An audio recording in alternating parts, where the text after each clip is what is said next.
Welcome back to the channel, and in this video we're going to show you how to fix a VW when the engine management light is on and you plug the diagnostic in and you've got no power. We've already found the 7.5 amp blown fuse, so let's get into it. I'm now going to ask you to hit the like button. We give loads of help in these videos and we don't get any likes. Please hit the like button. The least you can do is feed the algorithm for us. And while you're there, don't forget to subscribe and hit the bell so you don't miss any of our future videos, so we can save you more money in the next video we do. So this started off as what we thought was a simple quick diagnostic scan. We've got his launch VCI. We connected it up, and usually within a few seconds the SmartLink VCI powers up and you can start doing your diagnostic work. And in this case that didn't happen. So we needed to do a little bit of investigative work, and here's what we found. So the first thing we did, we connected the back probes into pin 16, which is the power, and pin 4, which is the ground. And as you can see, we're getting absolutely no voltage at all. So we know there's either a wiring issue or a blown fuse. So we started to go through the fuses. We found fuse 28 as what controls the DLC port, and here is what we found. So to show you which fuse it is, it's fuse 28, which is the one. I've put the yellow paint on there. That is the fuse that we're going to be changing, and let's show you it being changed and the voltage appearing back from the back probing we've done. So we're currently back probed, checking the power lines. I'm going to remove the blown 7.5 amp fuse, and we're going to replace it with a new one.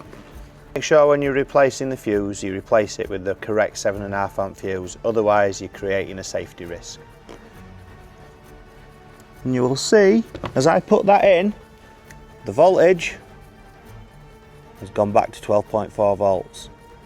Now we've got voltage down at the DLC connector, we should be able to get the diagnostic connected up to this little up and see exactly what's going on with it, let the customer know, and hopefully get it fixed.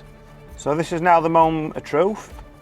We've just plugged in the VCI and we're powering up straight away. This is exactly what should have happened the first time we plugged in, so we can now get on with the diagnostic.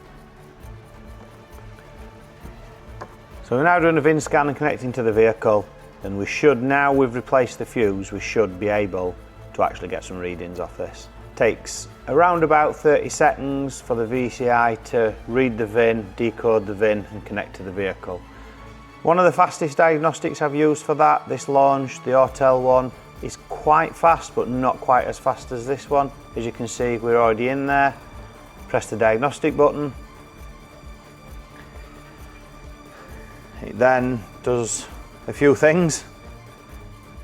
Brings up various communication messages and download messages as it's connecting to the software. And we're straight in for a nice high-speed scan. Some of these high-speed scans are really high speed, as in take a couple of seconds. Once this one's set off, as you can see, it's going through fairly quickly. We have got faults in the engine control module, the ABS module and the steering module. So if we go to a systems list, we can see post catalyst fuel trim bank 1 tooling. In the brake electronics, it's just a tyre pressure warning, so that's easily fixed by doing the pressures and resetting that. Crash sensor for side airbag. Driver's side open circuit. This has had a recent accident on the driver's side, but no airbag went off, so that's something I'll have to look into. And then a couple of radio codes. So an easy fix. One 7.5 amp fuse stopped us from being able to read these codes. Took us a couple of seconds to change that, and now we're able to read the codes and get into sorting the car for the customer.